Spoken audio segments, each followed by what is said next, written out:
944. Source code is here. Let's go. Okay. All right, here in data by system in the bomb area data. These lookup tables were byte arrays. They need to be U32 arrays because of how big the laser blast is. Otherwise, we get integer overflow. Same thing here. These need to be U32, not U08. We fixed the bug. Okay.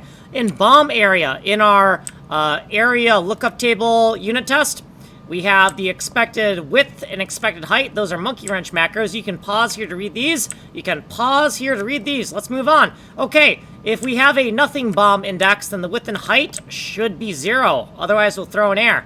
Okay, we're going to loop through every single bomb index. If it's 0, we're going to skip because it's the nothing bomb. We're going to calculate the arm reach over here. So a B16 is a V16 on the bomb layer.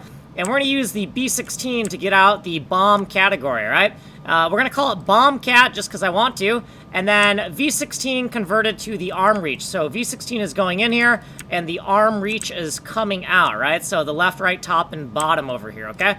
If the bomb is a laser, it's kind of special. We're going to take this and kind of shorthand it over here, and also get these left, right, top, and bottoms. Okay, so if we have a left-facing blast, then the size of our explosion is this, right? Right-facing blast, then the size of our explosion should be this, right?